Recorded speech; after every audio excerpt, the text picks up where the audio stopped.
tulikuwa tunaulizana ni uniform gani iko Nairobi, kumbe ilikuwa Valentine's.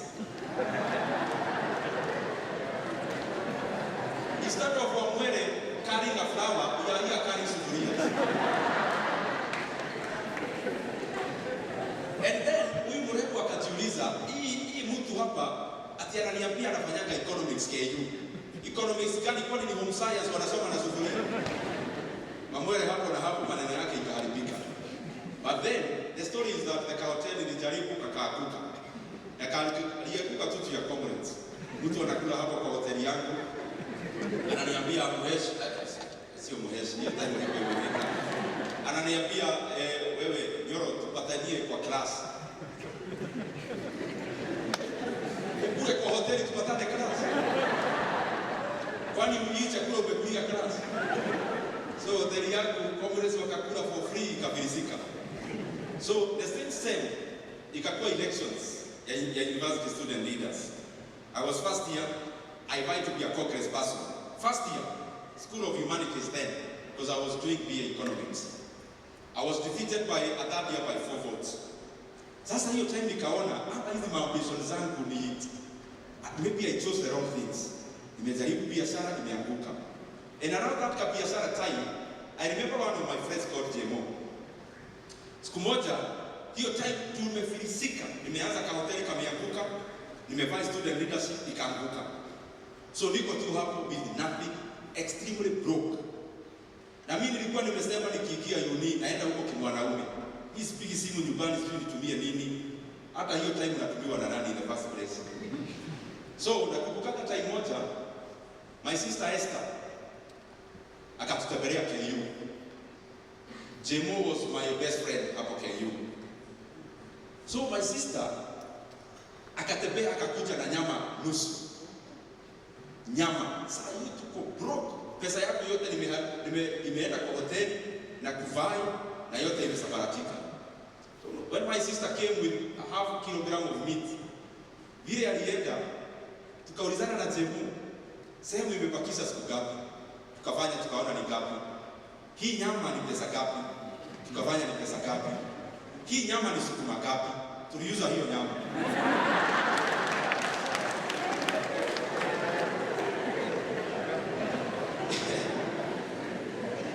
You know, kwa economics kuna priorities, Nilianza kuwa chairman wa budget kitambo. Nikaona sasa hii allocation of resources is not optimal. Ceteris paribus. Mtajuaje nimesoma watu wake. So tukaona the allocation of resources was not optimal, ceteris paribus. Uza nyama, weka pesa ya kununua sukuma, sehemu isonge. Hiyo time haikunaga maneno ya ati nutrients tu hizi vitu mnasemanga ati balanced diet. Bora tupo ijaye tusukume sehemu. So I graduated. I was telling my school Karofia here. Hi. I graduate. My entire KU life. Ati mzazi anakuja kukutembelea. Kwani hiyo ni high school? Other than my sister, actually only that one because alikuwa you when we came to pass by. Hao wengine tunaonana maneno tukifunga shule. Huko ni ungangani. Hivyo ndivyo mimi nilingangana. So nika graduate. After to graduate, so my parents came for my graduation ceremony. My mother was there, very prayerful. Mnajua maombi ya wazazi naenda straight. Tuheshimu wazazi. Wanangangana sana. So my mother came with other parents.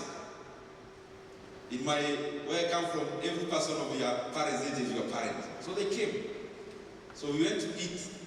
By that time, nilikuwa na pesa kidogo because let me just tell you before I graduate. So second year came. Second year, nikaenda kwa our former MP. Pole, kwanza weka koma hapa kwa graduate. Weka koma nitarudi hapo. So second year came. Nikaona sasa hii biashara nimeng'ang'ana imenishinda. Kama comrade nikajua lazima ni survive. Na juzi nilijua nikiingia KU mimi sirudi mashinani ya holiday. Nakaa huku Nairobi ile inaumana yumana. So mimi nikaenda kutafuta internship. So nikaona our former MP called Kenya Kariuki was also likely to vie in the future. Vile comrade mnatupanganga nikaona nitaenda na tu story kwa Kenya. Nimuonyeshe vile mimi ni youth wote wako nyuma yangu. So vile naweza mkoroga. Mimi siko nataka job, niko nataka anichoteka kitu nipate fare because my uncle had given me a place in Langata na kaa kwa holiday, so I used to commute to town. So I went there. Nikapata Kenya Karaoke committee. I told you I'm speaking fast. So pick whatever you are picking. So nikapata a committee, but you know comrades all the time huwa hatuachi kabahasha ya brown iko na CV. So hiyo time bado nilikuwa na hapo kabahasha ya brown na CV. Na mimi siko nimeenda kuuliza job. Nilikuwa naenda nimwambie Muhesh, you know niko KU. Ukitaka votes za university students, ongea na mimi. Comrades mnajua vile mnafanyanga. So nikaenda pale.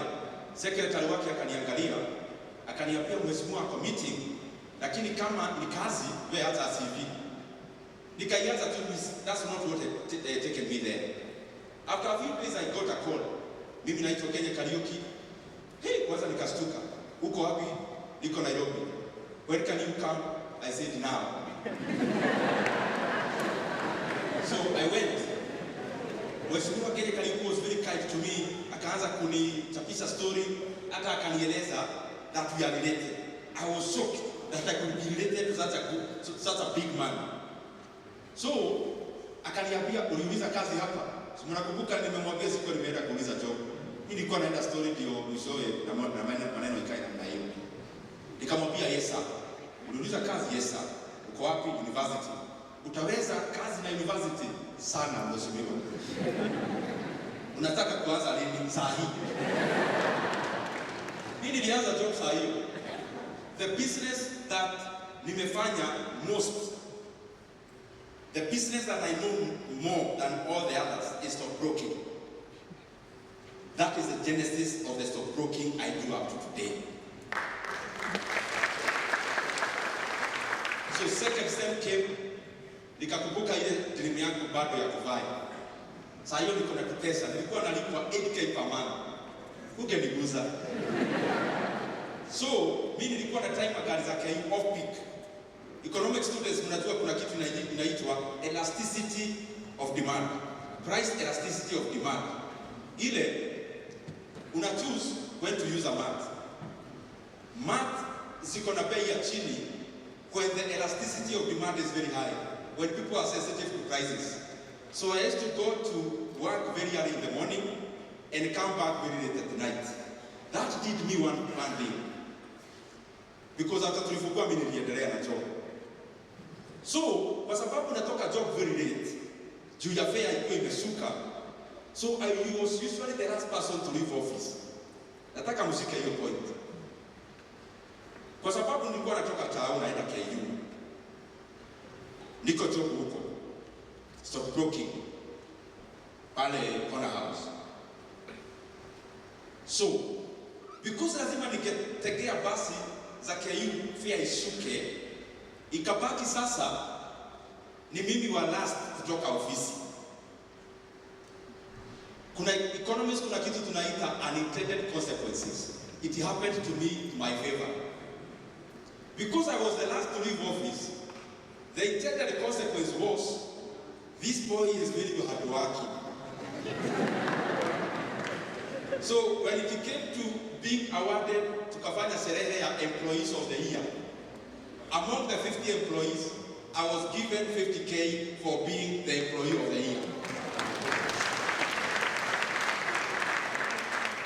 Unintended consequences. Msidharau economics. Sasa, the same sinavai kuwa student leader. Mimi nikapigania kitu kukua academic sec. Nikang'ang'ana nikiwa second year. My friend nikachaguliwa. Nikakuwa student leader nikiwa second year. Kwani mnagoja kunipigia makofi za gani? Tulisema hii talk sio serious. Ama ni aje? Ile tunaongea bio serious, sio face. Ile tunaongea ni serious. Shika tu maneno. So mimi nika graduate, achana hii ingine yote sasa tuende graduation. Then my mother came with other parents of mine. After eating lunch and they have talked. The chief guest, who was the graduate, me, is to talk. I told them, my parents, mi nataka mkienda home, you pray for me not to get a job. When you go home, pray for me not to get a job. Niliwaambia, nilitamani vitu mbili. Kuna mtu hapa hapendi pesa? Hebu inua mkono mwenye hataki pesa. Kwani nyinyi wote ni watu wa aina gani? Kila mtu, hebu nione mtu akitaka kutajirika hapa. Very good. So I'm not alone. I want the two things. Nataka mshike. Biashara, to be wealthy. One, to be wealthy. Second, to be at a place I can influence decision making. So, wewe comrade uko hapa. You want to be wealthy. You graduate from MKU. You get a job, a very good job of 100,000 per month net. How much money is that per year? How much is it? 1.2 million. How much can you save out of 1.2 million? Tafadhali napata, unasema hivi mkono juu, naweza fanya kitu ukiinua mkono haraka. Naweza fanya kitu pekee. How much can you save? 200,000? 500 per year. Nataka tufanye hii hesabu. Tafadhali tuende pamoja. Umetoka MKU, a job of 1.2 million shillings per year. That is 100K per month. And you already know that getting a 100 job as a fresh graduate, you'll be extremely lucky. So, in a month you can save how much from 100,000? Tusaidia nini bana? Niaje? 20. 20. Wacha niulize, kuna kama you can save how much? Yeah? Kama wanasema anaweza save 60. Mora anaweza save kazi. Ati hakuna? My friend Omodi, unaweza save kazi? Yeah? Huyo anasema hata haitoshi kwa lifestyle. So, wacha tuchukue 50K. Saving 50K a month in a year. How much is that? 600,000. Getting wealthy is what? The financial ya Kenya waka nitumia. Sitaki kuita watu hapa wanifanyishe hesabu. Mkiwa hapo nifanyisheni. Hapa hivi nikitazama mayuth wako hapa, kila mtu anataka by 28 years akuwe na Lexus. Ama ni mimi nakosea? Na ikienda chini sana Prado new model. Ama Mercedes. That is the truth. Hakuna mtu ana ambition. Even warembo wako hapa wanataka ile BMW X6. Hiyo kitu ikiwa mtumba ni pesa ngapi? Hiyo gari.